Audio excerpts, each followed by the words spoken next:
Преди да поканим обаче сега един от най-страстните фенове на Левски, но само след Иван и Андрей, ни предстои един малък моден експеримент. В него са замесени двама истински експерта в областта на грима и на косата и една певица. Певицата вие я познавате като бек-вокалистката от шоуто на Иван и Андрей. Това е Веси. Също така Пепа Стоянова, гримьорката, и Жоро Петков. Много ни е приятно, че сте тук при нас днес. Добре дошли. Модният ни експеримент всъщност е свързан с новото видео на Веси. Така ли е, Веси? Да, изкарах наскоро нова песен с клип към нея. Там естествено съм в доста по-хард визия, отколкото съм в момента. Но сега ще направим нещо много нежно и естествено и пролетно. Точно сигурно в духа на Цветница. Нещо съвсем пролетно и нежно, което да отговаря и на твоята визия, защото ти си наистина много мъничка, нежна и крехка. Жоро, виждам ги тия цветя и си мисля, че е време да ги получим. Защото... О, той ни донесе специално. Съответно. Мерси. Това е твой един албум за косата днес. Да. Това са актуалните тенденции в прическите. Прическите, да, за сезон пролет-лято. И тъй като пролета е един от най-големите празници е Цветница, а цветята и флоралните елементи като цяло са много актуални за пролет-лято. Това днеска и това ще покажем с Пепа. Най-новите тенденции за пролет-лято. И те ще бъдат на тази красива дама. Страхотно. Кажи ли ти горе-долу какво предвиждаш да направиш? Така ли ще изглежда визията? Първоначалната, това е основата на прическата и аз ще добавя няколко цветя, които ще довършат прическата, защото наистина една дама, когато няма време да се направи косата или когато иска да е коренно различна и ексцентрична и различна от останалите, едно цвете би е променило тотално и би изглеждало много по-красива и много по-впечатляващо от всички останали. А нещо за абитуриентките да ни кажеш? Какви коси трябва да подготвят сега за абитуриентските балове? Трябва да се радват на това, че те са... Това им е най-красивия ден и това им е първият най-важен повод. И нека да разчитат на това да бъдат като едни пролетни цветя, наистина да бъдат свежи, красиви, да не правят твърде помпозни и тежки прически, а да направят нещо нежно, романтично, дали с цветя или с някаква финна диадема или нещо такова съответно подготвено към тоалета и подходящо към него. Но те трябва да се радват на това, че това им е първият повод и че все пак са млади и нежни. Не трябва да се загрузяват с някакви много тежки, сложни неща, да се правят на някакви средновековни ренесансови дами, могат да бъдат с красива цветна рокля, с цвете в косата и наистина ще бъдат много по-впечатляващи. Диадемите модерни ли са тази пролет? Да, диадемите и другото, което е много модерно сега за сезона, са коковете. Всякакви видове прибрани коси, по един или друг повод, дори опашката, както е Майя, също е тип кок и в момента е много актуална, защото кока, освен като различна прическа, тя е удобна и с това, че каквото и да ти случи, няма да ти се развали до края на вечерта, дори до сутринта. Защото много случаи, когато си на букли или на сешуар, при разваляне на времето или при по-топло заведение, прическата отива. Когато се стегната прическа, кок, дали романтичен или по-строг, имаш гаранция, че до сутринта ще си перфектна.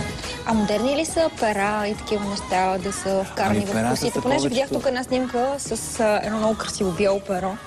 С цветя и пера, да, всякакви аксесуари, които присъстват в роклята, дали като щампа или като елемент, както и в бижуто, така са модерни в косите. Колкото са по-големи цветята в косите или някакво артистично перо, би стояло много по-ефектно и впечатляващо. И наистина това в момента е много красиво. Много ме интересува обаче цветовата гама, защото има непрекъснато някакви разногласия по това, кои цветове в момента са актуални. Генерално за всяка една дама цветовете са актуални, тези, които на нея подхождат най-много. Но в момента топлите цветове са много по-подходящи. За тъмните коси с виолетов и с винен оттенък, а за светлите остават още леко розовеещите и прасковените. Ясно. Добре. При Веси няма да правим различен цвят, разбира се. При Веси не, защото това е наистина най-подходящият цвят за нея. И тя показва своята атрактивност и женственост много повече с тъмна коса, отколкото ако е с друг цвят. А това естественият цвят ли е всъщност? Да, не се боядисвам. Браво! Браво! Жени адмирира всички небоядисващи се. Не, аз харесвам все пак.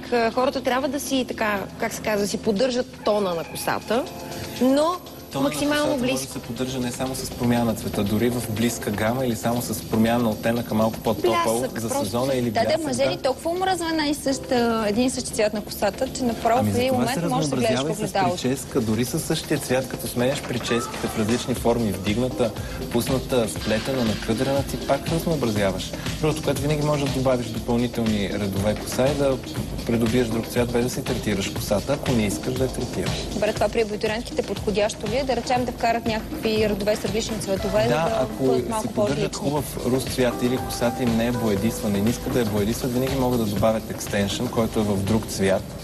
Или да, освен да удължат косата, могат и да придобият и друг цвят или кичури, които да са само за вечерта. Няма смисъл, ако имаш хубава коса, не боядисвана или дори боядисвана, да развалиш цвета само за една вечер и да го променяш. Правиш експеримент, слагаш си един цвят, ред или два кичури. Ако ти се харесва, винаги можеш да ги добавиш и на твоята коса, но не е задължително само за една вечер да си различен, да променяш генерално цвета си. Добре, нека да чуем сега нещо интересно и за грима, за да знаят нашите бъдещи абитуриентки.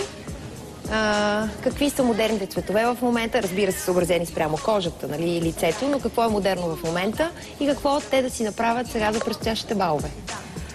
Като цяло, новите модни тенденции предлагат едни много смели решения по отношение на цветовете, тъй като това, което е актуално, е комбинирането на топли и студени цветове, т.е. постигането на така наречената контрастна хармония, в която има и топли и студени цветове.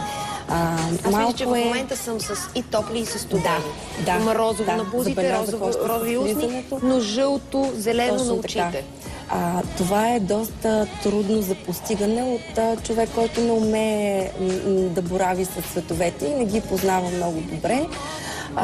Но разбира се, с повечко експерименти, моите момичета биха могли да направят нещо подобно и сами вкъщи. Когато обаче отиват при професионалист, няма значение толкова какви са модните тенденции, защото ние се съобразяваме изцяло с индивидуалността на младото момиче. Това, че е младо, предполага грима да не е много тежък, защото тежкият грим се старява и не винаги е подходящ, особено когато излъчването е много нежно, ще е доста неуместно. Да, и освен това мисля, че много по-лесно, когато си, особено абитуриентски бал, и трябва да си там 4, 5, 6 часа от дима, от помещението пълно с хора, лесно се образуват бръчки отдолу, по-лесно се разваля сянката. И при една много плътна основа е много по-трудно да изглежда лицето в добро състояние, по-точно неговата основа.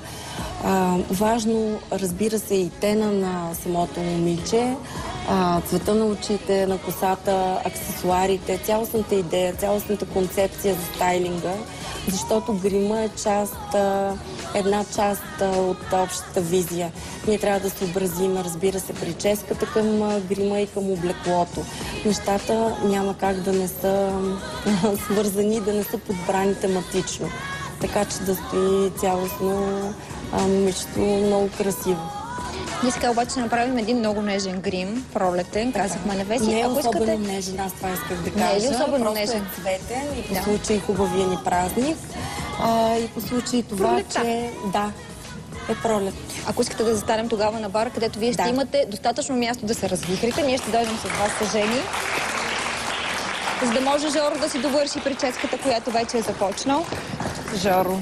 Жоро, ти ги довърши.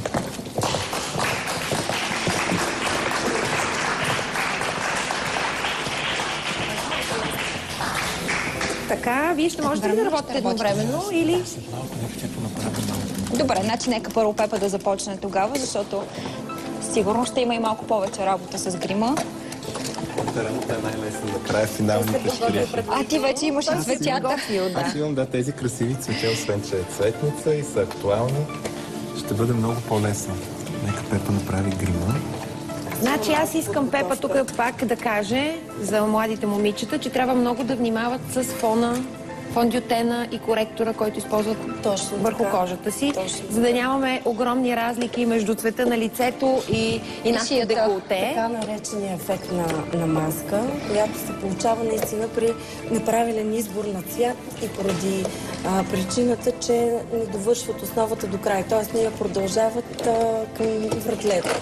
А то би трябвало да се покрие тогава, когато имаме различен цвят. Да, но и ако примерно сме с рокля, която е както нея с голи рамене, би трябвало да има грим дори на раменете и на ръцете, деколтето. Т.е. всяка една част от тялото, която е открита и съответно е с различен цвят.